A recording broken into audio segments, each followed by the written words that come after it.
छोड़ो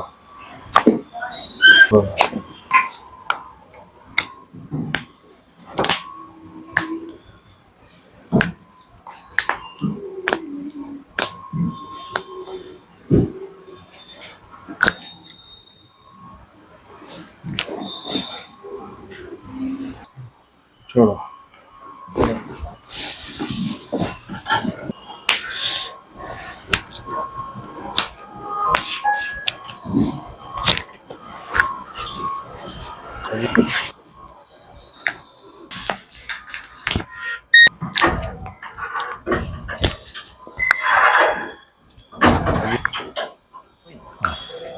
મિત્રો આપણી સાથે અત્યારે દીપક પ્રભુજી છે, જેઓને ખૂબ કમરની ગાદી દબાતી હતી.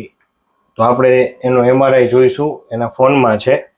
આપ જોઈ શકો છો આ L2 અને L3 જે સ્પાઇનલ કોડ નીકળે છે એ કમ્પ્રેસ થાય છે, જે આપ જોઈ શકો છો.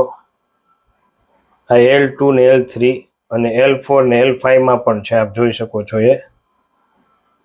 આ બંને આ જે છે એમાં તમને દેખાશે એના બે પગ ખોટા પડી ગયા હતા અને એટલી બધી ગાદી દબાતી હતી કે સ્પાઇનલ કોડ કમ્પ્રેસ થઈ ગયું હતું આખું.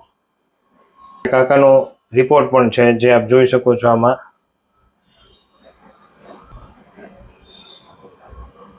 તો આપણે દીપક પ્રભુજીને પૂછીએ કે એને કેવી તકલીફ હતી. પ્રભુ, આપ કેવી તકલીફ હતી ને આપણે જ્યારે આવ્યા ત્યારે શું તકલીફમાં થતું? બહુ તકલીફ હતી સાહેબ. આમ ચાલી પણ એકતું નહોતું અને મને વ્હીલચેરમાં લાવ્યા હતા. અમુક દવાખાને લઈ ગયા તો ત્યાં મને એમ કીધું કે ઓપરેશન સિવાય કોઈ વિકલ્પ નથી અને તાત્કાલિક અહીંથી અમદાવાદ તમે વહી જાઓ. પછી મને કોઈ કીધું એક બે ભાઈબંધે મને કે અહીંયા તમે એક વાર ટ્રીટમેન્ટ આપો. તમારું નામ દીધું દર્શનભાઈ કમોઠી સાહેબ.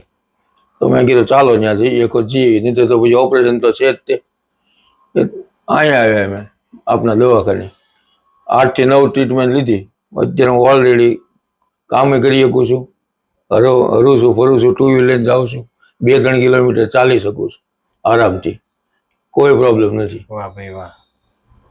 અને તકલીફ થઈ હતી હા, ત્યારે તમારા બે પગ ખોટા પડી ગયા હતા, ચાલી જ નહોતું શકાતું. હા, મને ટીંગા ટોળી કરીને લાવ્યા હતા. ઉભા થઈને એકવાર ચાલો, એકવાર જો આ બેડ ની ફરતે ચાલો. વાહ વાહ, બરાબર, કાંઈ તકલીફ નથી. ઓકે, વગર ઓપરેશન, વગર ઇન્જેક્શન. બરાબર. તો આ વિડીયો યુટ્યુબમાં મૂકી શકો. તમે શું કહેવા માંગશો? ના, મુકાય 100%. મારી જેવા કોઈ હેરાન થતા હોય એને ખ્યાલ આવે કે આ ખરેખર અહીંયા જવું જોઈએ આપણે અને પછી નિર્ણય લેવો જોઈએ ઓપરેશન. ત્યાં સિવાય ઓપરેશનનો નિર્ણય લેવો ન જોઈએ. ઓકે, થેન્ક યુ પ્રભુ.